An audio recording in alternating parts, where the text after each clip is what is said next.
thinking about all these athletes, some of which Tony Revis will be talking about later on this morning. All these athletes that put their whole career on the line at a major championship. And then I thought about our executive director. And I looked at the time that he ran, 1:43 and change, back a few years ago. And I compared that time in the 800 meters to what the athletes have been doing for the past 15 years, including in that championship last week. And recognized that he is still one of the very top 800-meter athletes, an Olympian, a medalist in the World Championships. Please welcome your Executive Director, Rich Knott.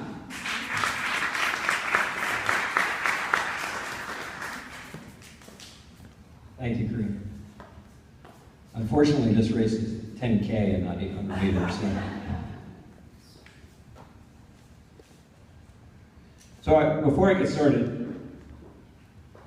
I'm going to keep my comments relatively short today because we have a great group of athletes that I'd love for you to spend a lot of time with. So I'll move very quickly through my comments. But before I get started, when you put on an event of this size, when you have the title of the world's largest 10K, you have to look at the how, the why we got to this point. And to do that, you have to thank those who have helped the AJC Peachtree Road Race grow into the world's largest 10K, America's largest race. So if you don't mind, first and foremost, we need to thank the Mayor's Office, Mayor Kasim Reed and his staff, the Atlanta Police Department, Atlanta Fire and Rescue, AFSEMA, which is Atlanta Fulton County Emergency Management Agency, Department of Watershed and Public Works, Atlanta Parks Department, Grady EMS, MARTA, the Shepherd Center, Piedmont Park Conservancy, and of course, I mentioned this last year, our sponsors. There are a group of blue chip companies based here in Atlanta that have supported Atlanta Track Club, supported the AJC Peachtree Road Race for decades, and the event would not be in the position that it is today without the continued support of those sponsors. Last year I mentioned that runners and the media have one thing in common: they like numbers. They like to point to facts. So before we get to some of our athletes, I'll point to some of the facts, some of the numbers that we have for you this year. This is the 46th running of the AJC Peachtree Road Race. We remain the world's largest 10K. Last year we had just over 57,000 official finishers. This year we will utilize and get the assistance of roughly 3,400 volunteers.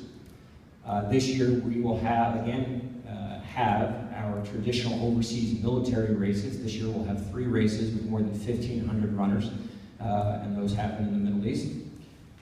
We have this year 22%, so 22% of this year's runners will be first-time AJC Peachtree Road Race participants. Our youngest participant, as usual, is 10, and this year our oldest entrant is a woman. She's 95 years old. We have 629 entrants in this year's race who have participated in the Peachtree 35 times. This year we have 48 states represented. Those missing, Alaska and North Dakota. So we'll spend some time reaching out to our friends in Alaska and North Dakota next year to make sure we get them covered. And the last stat, which I think really highlights what the AJC Peachtree Road Race is all about: 90% of the participants, 90% of those who run and walk are from the state of Georgia. Some specifics around this year's races, because there are races within the race, and some of the storylines that we've been talking about in Atlanta Track Club. The first, as everyone knows, our tradition here in Atlanta, our tradition at the Peachtree, is built around our participant t-shirt.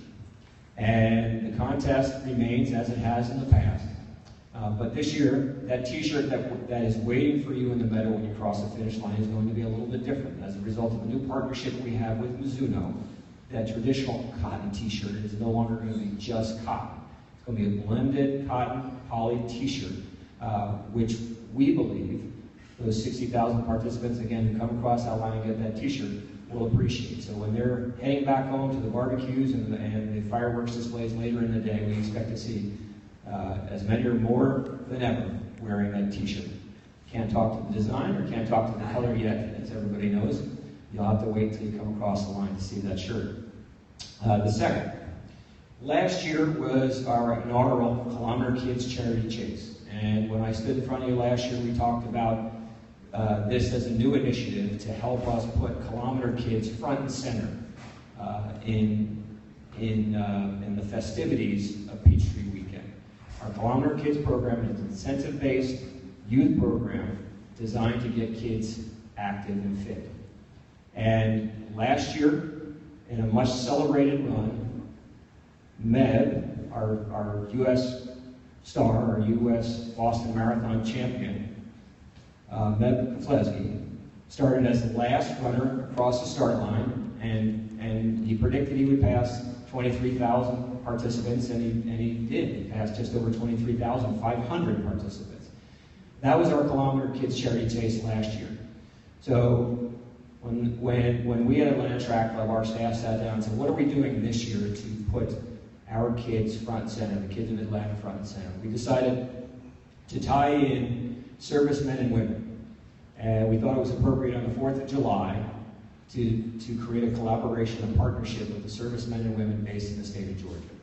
So this year, our Kilometer Kids Charity Chase will be built around a team competition between the different branches of the military. So we'll have the Army, Navy, Air Force, Marines, National Guard, and Air National Guard, who will start at 6:53.